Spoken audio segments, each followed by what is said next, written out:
Hello guys, and welcome back to the channel. Now guys, the message that Nigerians are sending to Malam Buhari and his cabal appears to be a message of no retreat, no surrender. So the message that they're sending to Buhari and his team is a message that we cannot and will not be giving it up. So with that guys, I bring you this.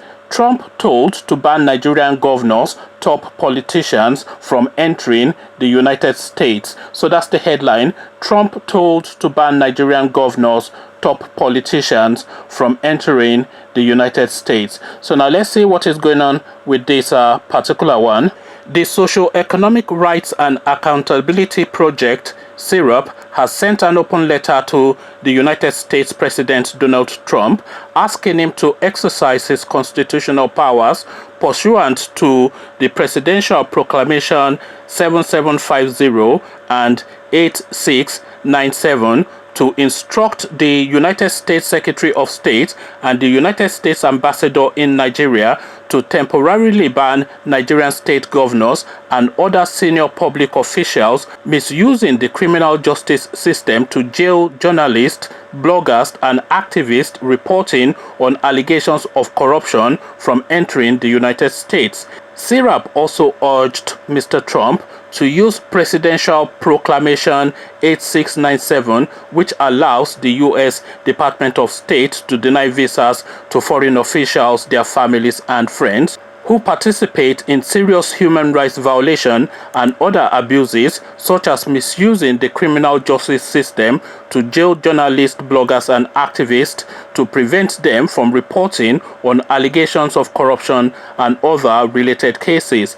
The letter followed SERAP's report entitled "A Downward Spiral: How Federal and State Authorities Are Tightening the Screws on Media Freedom in Nigeria," and launched today in Lagos. In the letter dated the 30th of October 2019 and signed by SERAP Deputy Director Kolawole Oluwadare. So Kolawole Oluwadare, the organization said democracy demands maximum disclosure of all government-held information, and this won't happen without respect for media freedom and citizens' rights to know. Undue restriction on media freedom and the right to know would imply nothing short of abrogation of the ideals of democracy and good governance. Citizens' right to know is vital for social welfare and other human rights. Media freedom and the citizens' right to know constitutes a crucial bulwark of our democracy. It is essential for the general progress of a democratic society. If people are to effectively monitor their government affairs and democratically participate in the running of society, they must have access to government-held information, which the media should be allowed to freely report. SERAP's report documents the increasing cases of harassment, intimidation, arbitrary arrest and detention and death of journalists, bloggers, and other media workers whilst carrying out their legitimate work. SERAP's letter reads in part, specifically the report documents cases of attacks on journalists, bloggers, and activists reporting on allegations of corruption and related matters in the following states of Nigeria: Cross River State, Abia State, Ebonyi State, Kano State, Jigawa State, Bauchi State, and Kaduna State. Also, 109 journalists were attacked between 2010 and 2015, and several more journalists, bloggers, radio and television stations, and activists have been targeted since 2015. At least 36 attacks on journalists were recorded between January and July 2019 alone, 30 of the attacks happening during the 2019 general elections. The attacks and harassment include arbitrary arrest and detention, physical attack, and even death. In 2018, at least 45 radio and television stations were sanctioned by the authorities on unfounded allegations of breaching some codes of conduct.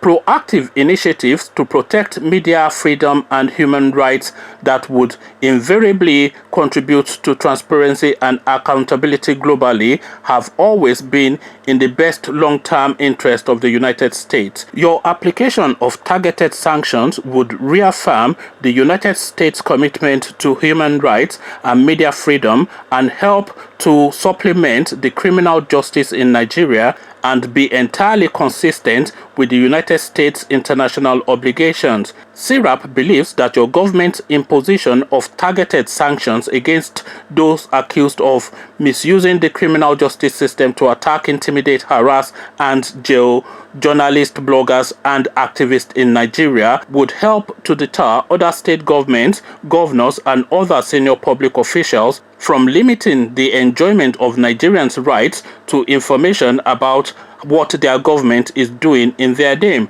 Such sanctions would not violate due process and presumption of innocent principles, as long as the reasons for the sanctions are communicated to those that may be affected. As what is recommended is a temporary travel ban, we argue that the imposition of temporary travel bans on public officials complicit in the violation of media freedom and preventing reporting of allegations of corruption is a preventative and not a punitive measure. SIRAP therefore urges you to apply the Presidential Proclamation 7750 and 8697 as instruments of foreign policy to promote targeted sanctions against state governments, governors, and other senior public officials in Nigeria, just as the United States has for many years applied targeted sanctions, including imposition of travel restrictions on systematic violations of human rights.